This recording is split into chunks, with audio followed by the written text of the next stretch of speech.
ఈ వయసు నుంచేనే వాళ్ళల్లో అలవాటు పెంచాలి. దీంట్లో ప్రధానమైంది ఈ భారతదేశంలో పుట్టినటువంటి మనందరికీ కూడా దేశం పైన భక్తి, అభిమానం అన్ని కూడా ఉండాలనేది ఈ వయసులోనే కూడా మనం పెంచాలనేటువంటి మంచి కార్యక్రమం. దేశభక్తిని కూడా వాళ్లకు ఈ రోజు నుంచినే, పిల్లల్లో నుంచినే దాన్ని తీసుకురావడం అనేది చాలా ముఖ్యమైనటువంటి అంశం. అది తీసుకున్న దానికి నేను మనస్ఫూర్తిగా కూడా వీళ్ళని కూడా అభినందిస్తున్నా.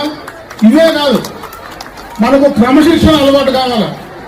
పిల్లల్లో ఈ వయసులోనే మన ప్రాంతం యొక్క సంస్కృతి సాంప్రదాయాలు ఏ రకంగా ఉన్నాయో వాటినన్నింటినీ కూడా అలవాటు చేసుకొని ముందుకు వెళ్లాల్సినటువంటి పరిస్థితి ఉంది. భవిష్యత్తులో మీరందరూ కూడా ఈ దేశానికి కాబోయేటువంటి ముఖ్యమైనటువంటి భూమిక కాబోయేటువంటి ఈనాటి చిన్నారులే రేపు ఈ దేశ పౌరులుగా ముందుకు రావాల్సినటువంటి పరిస్థితి ఉంది. కాబట్టి మీరు ఈ వయసు నుంచినే కూడా సక్రమైనటువంటి నడవడికి గాని, దేశం పైన భక్తి గాని, మన సంస్కృతి సాంప్రదాయాలు గాని ఇవన్నీ కూడా అలవర్చుకొని భవిష్యత్తులో మీరు ఎంతో ముందుకి పైకి వెదగాలనే ఈ రోజు ఈ కార్యక్రమాలన్నీ కూడా ఇక్కడ నిర్వహిస్తా ఉన్నాం. అప్పుడే కూడా తులసినాథ్ నాయుడు గారు చెప్పారు, ఎందుకంటే పలమనేరులో ఇంతమంది ఉన్నారా, ఇంతమంది భరతనాట్యం చేశారా, ఇన్ని కళలు ఉన్నాయని.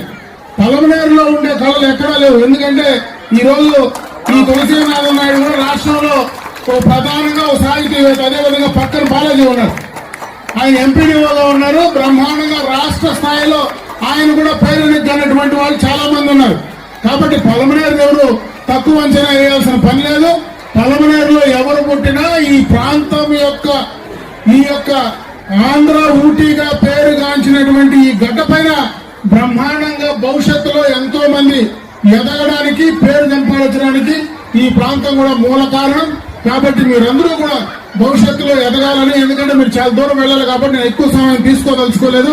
ఈ రోజు ఆఖరణ మీ అందరినీ కూడా కలిసి ఈ కార్యక్రమం ఒక మంచి కార్యక్రమం కాబట్టి ఈ రోజు మీ అందరితో కూడా పాలు పంచుకునేటువంటి ఆలోచనతో నేను ఇక్కడికి రావడం జరిగింది. మనస్ఫూర్తిగా ఈ కార్యక్రమాలు భవిష్యత్తులో కూడా అన్ని చోట్ల కూడా జరగాలని కూడా నేను కోరుకుంటున్నా.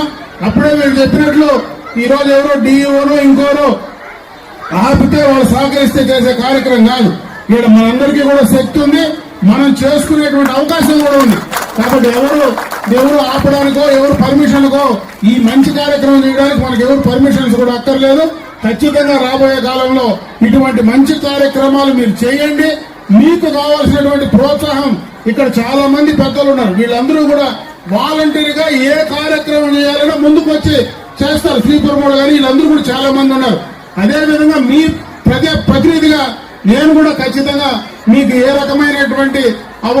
రకమైనటువంటి సహకారం కావాలనో తప్పను కూడా నేను చేసిస్తానని చెప్పి తెలియజేసుకుంటూ మరొకసారి ఇక్కడ ఉన్నటువంటి బాలబాలికలకు అందరికీ కూడా భవిష్యత్తులో మీరు పైకి ఎదిగి ఈ పలమనేరుకు, అదేవిధంగా మీ కుటుంబాలకు, పుట్టినటువంటి గడ్డకు మంచి పేరు తీసుకొచ్చే విధంగా కూడా ముందుకు రావాలని చెప్పి మనస్ఫూర్తిగా మిమ్మల్ని కోరుకుంటూ మీ అందరికీ కూడా మనస్ఫూర్తిగా నా శుభాకాంక్షలు తెలియజేసుకుంటూ సెలవు తీసుకుంటున్నా. జై హింద్.